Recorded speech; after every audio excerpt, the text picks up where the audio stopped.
ऐर्यानं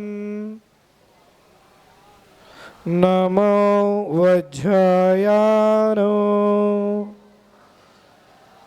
नमो लोहेशवेशानम। जय बोलिए अनंतानंद सिद्ध परमेष्टि भगवान की। दोपहर का टाइम है, सबको सुस्ती आ रही है, आलस आ रहा है, प्रमाद आ रहा है, कोई जमाई ले रहा है, कोई आंखों की झपकी ले रहा है। एक बार अच्छे जयकारा लगा लीजिएगा, तंदुरुस्ती ले आइए अपने आप में। और अपन ऐसी सिद्ध भूमि पर बैठे हैं जहां से गुरु दत्तादि मुनिराज यहाँ से निर्माण को प्राप्त हुए हैं। यहाँ की ऊर्जा, यहाँ की एनर्जी का वह अपन भी वर्गराए यहाँ पर ले। एक बार अपनी दोनों हाथों को श्रीफल बनाइएगा और जयकारा लगाइए। जय बोलिए अनंतानंद सिद्ध परमेष्टि भगवान की। आवाज नहीं आई, अभी भी कुछ लोग करा। दोपहर का समय है, पता है मौसम भी ऐसा सुस्ती वाला है, लेकिन फिर भी अपन तंदुरुस्त हो जाइएगा। जय बोलिए अनंतानंद सिद्ध परमेष्टि भगवान की।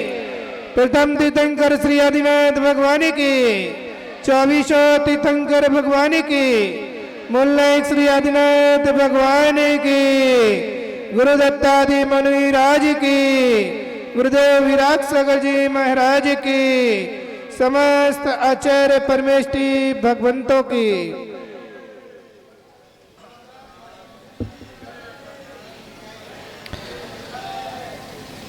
समय अपनी गति से चल रहा है, समय के साथ अपन सभी को चलना है।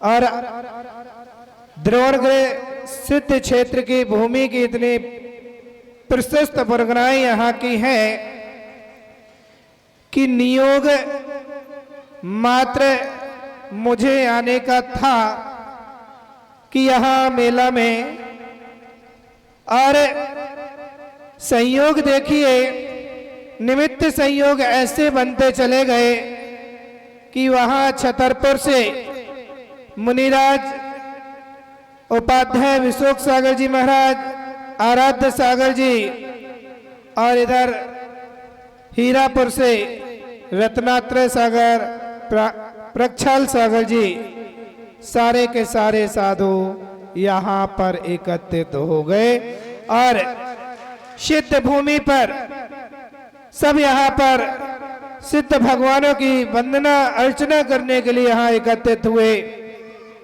महानुभाव, आज ऐसा पुण्य है अपन सभी का कि अपन सभी सिद्ध भूमि पर बैठ करके सिद्धों की आराधना, उनकी आराधना करके अपन स्वयं सिद्ध बनने का भाव प्रस्तुत करें। और ऐसे भाव अपने अंदर प्रस्तुत हो कि हम स्वयं सिद्ध बने। आज यह द्रोणगृह का वार्षिक जो मेला होता है, उस वार्षिक मेला के शुभ अवसर पर यहाँ पर जो यहाँ संतों का समागम आप सबको मिला है, ये संतों का समागम आप सबके लिए यही शिक्षा देता है, यही ज्ञान देता है कि जीवन में पवित्र विचारों को, पवित्र भावों के साथ की हुई क्रिया हमेशा पवित्रता को ही देती है। और आज यहाँ संस्था के जो यहाँ के बच्चे, आज इनका सत्र पूरा हुआ और यह अपने अपने घर और अपने अपने स्थान पर अपने पैरों पर खड़े होकर के और अपने एक योग्य हुनर अपने प्राप्त करके और वह अपनी आजीविका चलाने के लिए अपने स्थान पर पहुंचेंगे। मेरे मित्रों, बच्चों सुनना ध्यान से इधर। ये तो एक निमित्त साधन है आपकी आजीविका के लिए कि जो आपकी आजीविका के लिए ये साधन यहाँ पर जुटाए और ये शिक्षा दी गई है कि आप अपने पैरों पर खड़े हो जाएं। लेकिन हमारे संस्कार और हमारी संस्कृति को अपने जीवन में कभी भूलना नहीं। कि हमारे संस्कार और संस्कृति को हम अपने जयवंत रखें।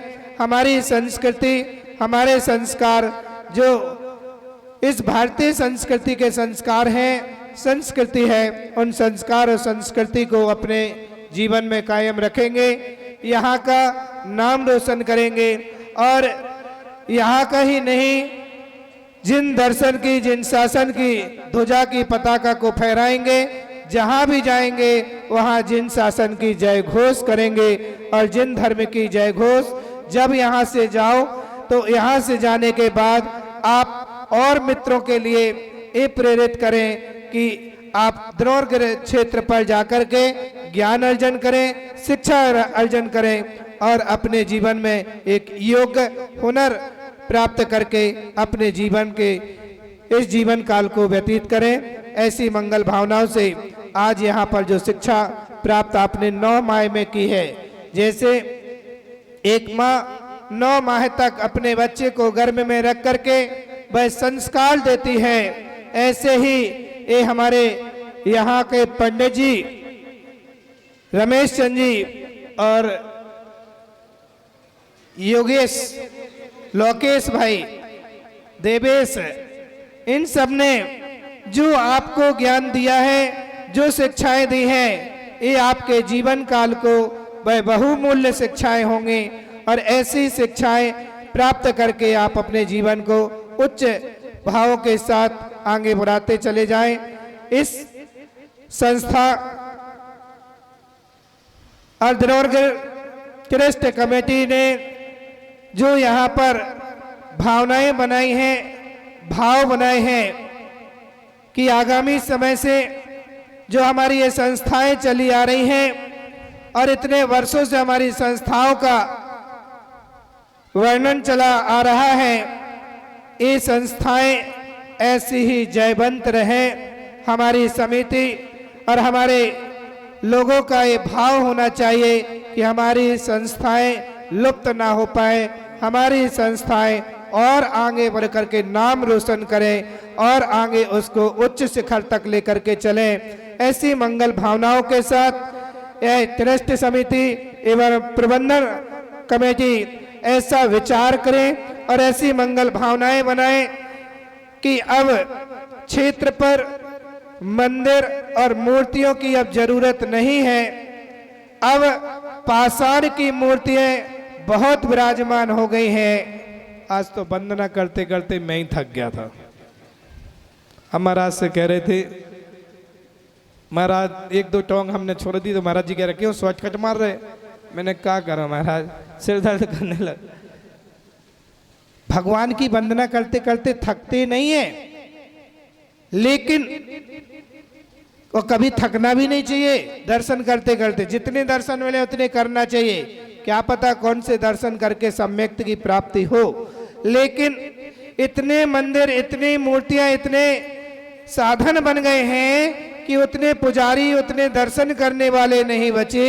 अब पाषाण की मूर्तियां नहीं, अब इंसान के मंत्र, सूर मंत्र देकर के इंसान को भगवान बनाने की प्रक्रिया, ऐसे विद्यालय और ऐसी हमारी संस्थाएं जो हमारे गणेश प्रसाद वर्णी जी ने जो प्रारंभ की थी, वही संस्थाएं यहाँ पर भी प्रारंभ जो हमारी थी, उनको व्यवस्थित संचालित और अच्छे सुचारू रूप से आज के परिवेश के हिसाब से जो वर्तमान का युग चल रहा है, वर्तमान का हिसाब चल रहा है, उस वर्तमान के युग के हिसाब से उन संस्थाओं को संचालित किया जाए। और मेरा विचार तो ऐसी मंगल भावनाएं हैं कि जो ये संस्था चल रही है इसको और अच्छे से जयवंत करें और भविष्य में यहाँ पर एक महिलाओं, बच्चियों के लिए भी एक विद्यालय आयतन होना चाहिए और बच्चियों के लिए यहाँ पर एक गुरुकुल होना चाहिए। जैसे सांगानेर में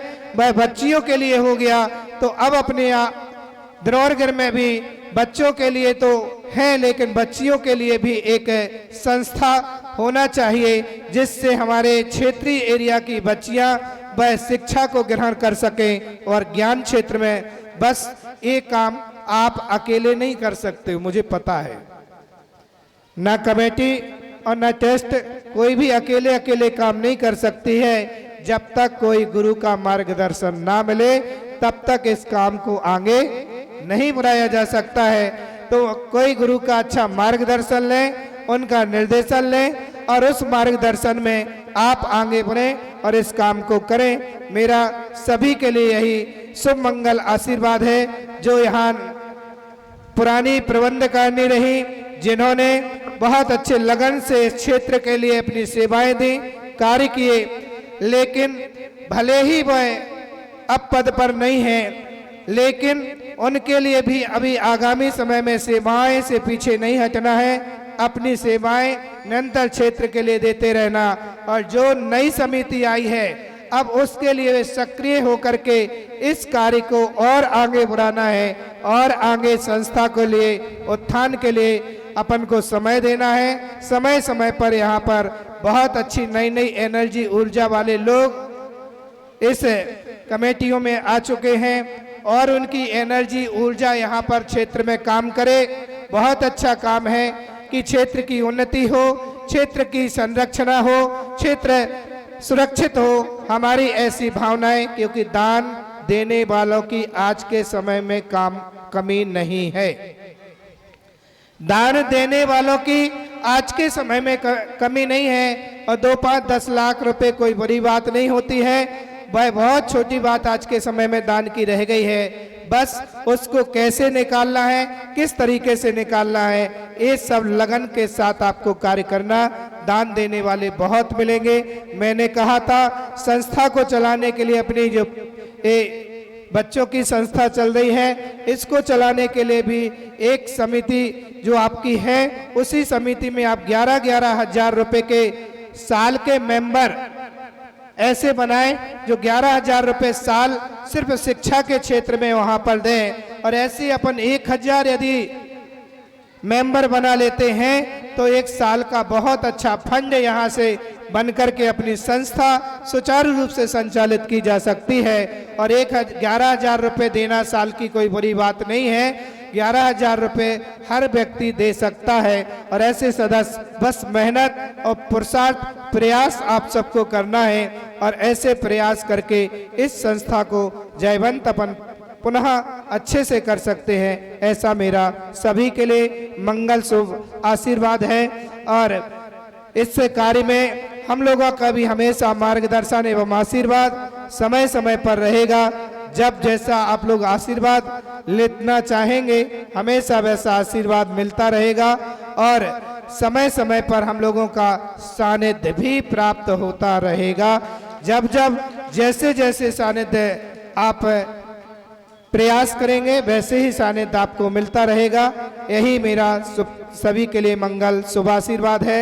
नई समिति जितनी आई है और उन सब के लिए भी यही कहना है कि बहुत सेवाएं सब जगह की हैं। अब क्षेत्र की सेवा करने का अवसर मिला है तो बहुत अच्छे तरीके से इस क्षेत्र की सेवाएं आप सबको करना है। और हमारे पुराने बुजुर्गों ने इस क्षेत्र की जो संरक्षण की है, जो इसको संभाल करके रखा है, इस क्षेत्र की उन्नति उत्थान और अपन ऊपर लेकर के चले। ऐसी मंगल भावनाओं से हर व्यक्ति एक व्यक्ति 10-10 व्यक्तियों को और जोड़ करके चले तो इस संस्था को और ऊपर उठाया जा सकता है। ओम शांति, सब शांति। आज हमारे परम पूज्य मुनि श्री विशोक सागर जी महाराज यहाँ पर विराजमान हैं। उनके मंगल प्रवचन सुनेंगे क्योंकि उनको दिल्ली की ओर मंगल विहार आगे